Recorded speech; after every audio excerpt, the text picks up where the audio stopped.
DOJ prosecutors working for the special counsel are now pushing for his Donald Trump's upcoming January 6th trial to feature some sort of bar on him making certain explicitly political non-defenses of himself.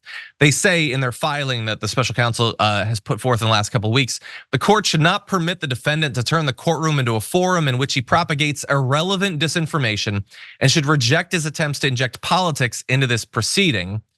So basically, they're talking about a number of different things that he has already focused on in his public comments about this case that don't have anything to do with the actual charges. So things like him saying that this is being directed by the Biden administration, that this is simply designed not to punish him for what he has done in the past, but to stop him from becoming president in the future.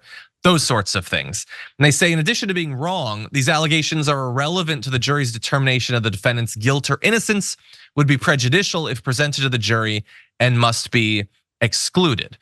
They go on to talk about how he has often said that any involvement that he might have had with the January 6th insurrection is irrelevant because it wasn't a natural insurrection. Law enforcement caused it, or if they didn't cause it, they at least should have stopped it. And they didn't, so the blame's really on them, not on the person who inspired the insurrection. To which the special counsel says, a bank robber cannot defend himself by blaming the bank's security guard for failing to stop him. A fraud defendant cannot claim to the jury that his victim should have known better than to fall for his scheme. And the defendant cannot argue that law enforcement should have prevented the violence he caused and obstruction he intended. Basically saying in all of these cases, what he is going to try to do is get the jury to decide, not based on the actual merits of the case or the evidence, but instead on political stuff sort of floating around it. And they're trying to stop that from being admissible in the court.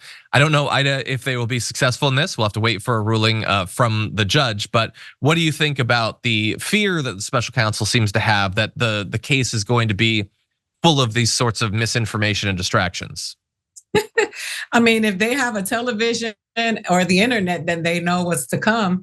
Donald Trump is the circus. You know what I mean? That's Ringling Barnum Bailey right there in the flesh. Everywhere he goes, he turns something into a circus.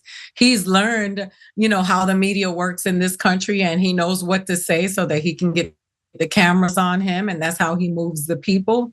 So, I mean, the only way that they have any, in my opinion, and I don't know what I'm talking about, so I'm just going to say it, but the only way you get to have any semblance of order is to keep it private and nobody knows anything about what's going on in there, and that Donald Trump has to have someone sitting right next to him to monitor everything that comes out of his mouth because he's going to break the rules. That's what he's taught.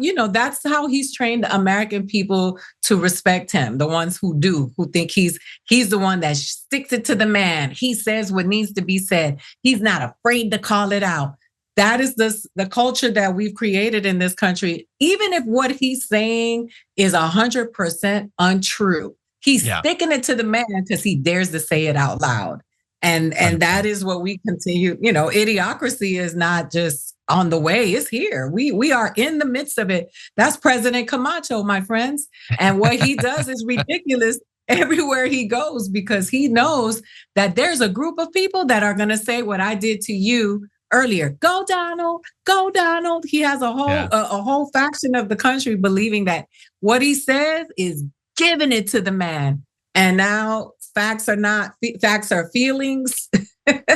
And we are, so good luck to that judge because the only way you can keep him from doing what he's doing is to keep a microphone away from him and a camera off of him.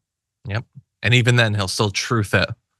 Anyway, we'll be following it. We'll see. Just a reminder, everyone, we have no idea how any of these cases are going to go. So stay focused on the election because he still could become president.